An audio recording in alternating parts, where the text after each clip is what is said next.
आपण ही थेट दृश्य पाहतोय। ओबीसीचा महामोर्चा सुरू झालेला आहे आणि विजय वडेट्टीवार असतील, शिवाय लक्ष्मण हाके हे देखील या ठिकाणी उपस्थित आहेत। नागपुरात आज ओबीसी समाजाचा हा मोर्चा निघालेला आहे। मोठ्या संख्येने इथं हे सगळेच ओबीसी बांधव एकवटलेले आहेत आणि ही लाईव्ह दृश्य आपण बघत आहोत। मराठा आरक्षणाबाबतचा जो जीआर आहे तो रद्द करावा या मागणीसाठी हे सगळेच ओबीसी नेते देखील या मंचावरती उपस्थित आहेत। आपण पाहतोय ही थेट दृश्य नागपुरातील आहेत।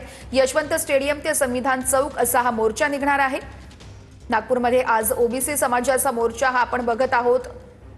ओबीसी नेते या मोर्चामध्ये सहभागी झालेले आहेत। विजय वडेट्टीवार असतील, शिवाय अनिल देशमुख, लक्ष्मण हाके हे सगळेच नेते या मोर्चामध्ये सहभागी झालेले आहेत। मोठ्या संख्येने ओबीसी समाज बांधव देखील या मोर्चामध्ये उपस्थित आहेत। नागपुरातील यशवंत स्टेडियम ते संविधान चौक असा हा मोर्चा असणार आहे। मराठा आरक्षणाबाबतचा जो 2 सप्टेंबरला सरकारनं जीआर काढलेला आहे तो रद्द करावा ही प्रमुख मागणी आहे आणि त्याच मागणीसाठी ओबीसी समाज बांधव असतील किंवा मग हे सगळेच ओबीसी नेते या ठिकाणी उपस्थित आहेत। लक्ष्मण हाके असतील, शिवाय विजय वडेट्टीवार, अनिल देशमुख याशिवाय इतर ओबीसी नेते देखील या मोर्चामध्ये सहभागी असल्याचं आपण बघत आहोत। नागपुरातील यशवंत स्टेडियम ते संविधान चौकापर्यंत हा मोर्चा असणार आहे। मोठ्या संख्येने ओबीसी समाज बांधव सकाळपासूनच या मोर्चामध्ये सहभागी झालेले आहेत। प्रकाश शेंडगे असतील, लक्ष्मण हाके, अनिल देशमुख हे सगळेच नेते या मोर्चामध्ये सहभागी झालेले आहेत आणि आता हा मोर्चा संविधान चौकाकडे कूच करणार आहे।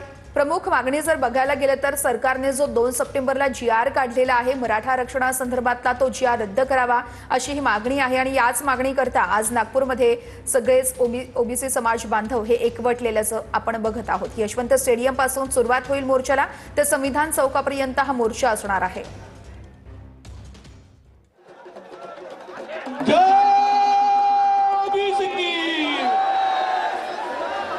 जरा हात वर करा, ताकद दाखवा, मोठ्या ओबीसी।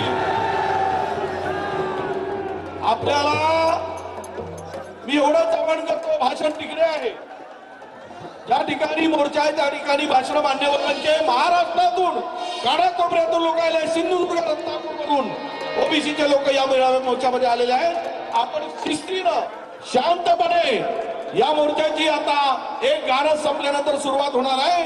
अजिबात घाई गडबड करू नका, शांतपणे आपण कोणी चढाओढ न करता, मागे पुढे न करता मोर्चामध्ये पुढे कोणी जाणार नाही। आम्ही तिकडे उभं झाल्यानंतर सर्व नेते पुढे झाल्यानंतर तुम्हाला इथून उठून या मोर्चामध्ये सहभागी व्हायचं आहे आणि हा मोर्चा 2